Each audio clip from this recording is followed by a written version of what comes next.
Hello guys! Hello, this is for Virgo. Virgo, welcome dito sa aking channel, Kapalaran 888.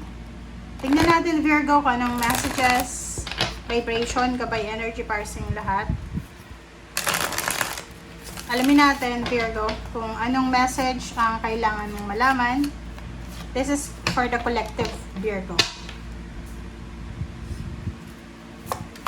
Okay. Please comment down below if you are resonated. Yung iba naman ng Virgo na bago dito sa channel ko, please like and share guys. Wow! First card natin Virgo is Spiritual Union. Spiritual Union.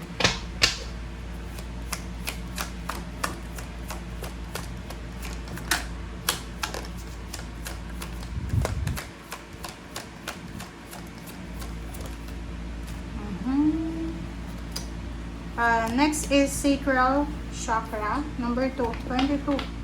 Wow!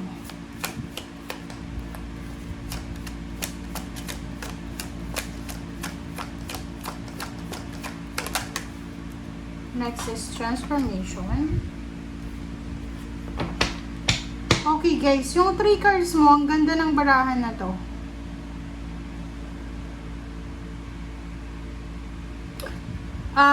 There's a Virgo here na, are you married? Kasi, sinasabi ng bara sa inyo dito na Virgo, kailangan yung seryosohin yung marriage nyo.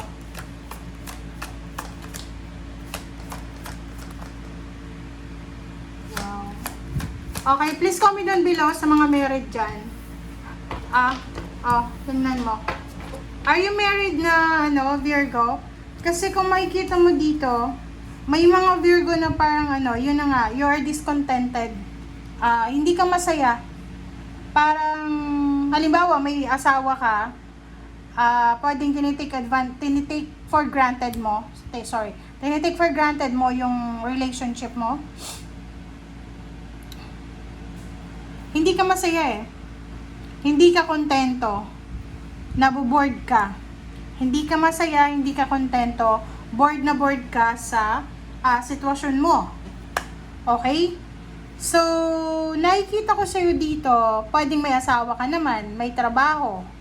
Or pwedeng single ka, may trabaho ka, may pamilya ka na nagmamahal sa'yo.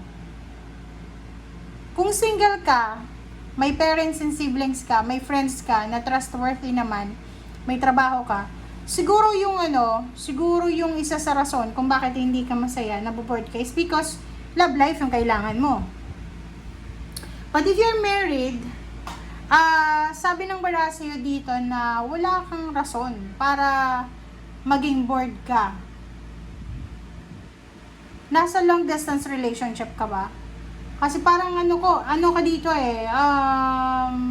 hindi ka na excited eh. Hindi ka excited. Naboboard ka sa sa pakikipag-usap sa person mo. Okay, Spiritual Union, number 2. Eto guys is 2 of Cups. Sabi ng bara sa'yo dito, there's a Virgo na posibleng magsa-celebrate ng wedding anniversaries. Maybe you're invited sa isang wedding. Okay? So, parang medyo confusing yung reading mo ngayon. Kasi tingnan mo siya. Ang nakikita ko dito, isang Virgo na pwedeng plano niyang magpakasal. Pero, nung palapit na yung kasal, parang na-bored na siya. Hindi na siya masaya or hindi na siya excited. Yung iba naman sa inyo dito, may asawa, pero parang pakiramdam nyo, wala kayong asawa.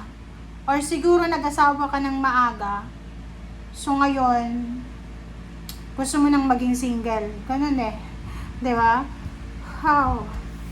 23-5. So, sinasabi ng bara sa'yo na yung pagkakaroon mo daw ng masayang buhay, depende yun sa'yo. Depende yun sa'yo. Wala, like, Ang sinasabi ng baraha kasi dito, like eto siya. Hindi ka masaya, hindi ka kontento, naboboard ka. Sabi ng dalawang barahang to, because this one is happiness, this is the sun. Sabi ng dalawang barahan na yan na ang happiness daw is sacred yan. Sagrado yung happiness, guys. Di ba? Pag masaya tayo, parang feeling natin na ang bait natin eh. Di ba? Sacred siya eh. Pag masaya tayo, nagiging generous tayo, ganun. Kaya nga, di ba sabi, kung masaya ka, huwag kang magdedesisyon kasi talagang mali ang desisyon mo.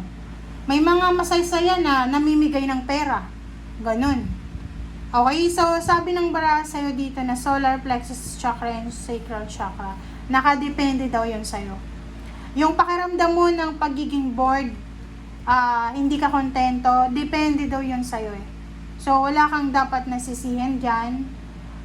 Siguro mayroon kang hormonal imbalance, may physical health problems kayo, may mga thyroid problems, yung cause ng depression and anxiety, dapat magpatingin ka sa doktor kasi yung sadness, guys, pag wala naman yan na dahilan para maging sad ka, it's either it's your body, diba? It's your physical body na nagsasabi na there's something wrong sa katawan mo. Kasi walang rason eh. Tingnan mo, may pamilya ka, suportado ka ng family mo, if you're married, wala namang problema yung asawa mo eh. Diba? Masaya. Like, you're in the middle of celebration, tapos malungkot ka. Parang ganon. Sinasabi ng baraha na kailangan mo daw na magbago, kailangan mong baguhin. Paano mo yan mababago? Unang-una, i-address natin kung ano yung rason, bakit ka malungkot. 'Di ba? Masaya eh. May celebration, may happiness, na-promote ka, ba't hindi ka masaya? 'Di ba? So, pag ganun, guys, mayroong problema dyan eh. Hormonal imbalance, thyroid, stress, anxiety, depression. So, kailangan natin yan na i-address. Yun yung unahin mo. Okay? Hindi mo yan kasalanan. Wala kang kasalanan dyan. So, yun, i-address mo yan. Kasi yung baraha mo na to, maganda. Ang sabi ng baraha mo dito, may pagbabago na magaganap sa buhay mo. This is the transformation na pinagpe-pray mo, minamanifest mo. So, wala kang dapat na rason. Walang rason dito para malungkot kasi full of happiness dito eh. There's a celebration, wedding, you're invited, or parang, yun, basta, like, for example, from being single, ikakasal ka na, pero 3 days before the wedding, malungkot ka. So, parang ganun. So, let's verify, guys.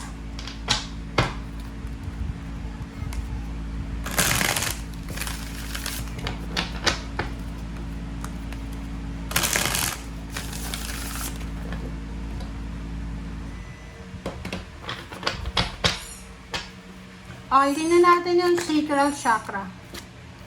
Oh. This is your past.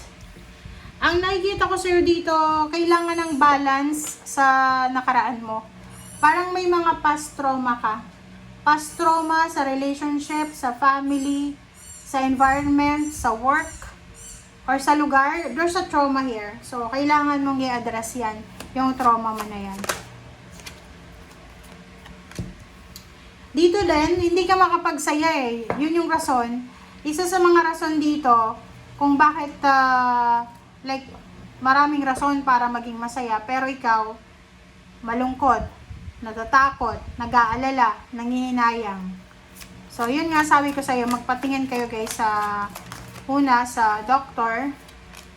Okay? Kasi baka may mga thyroid problem, hormonal, kailangan yung puntahan is endocrinologist.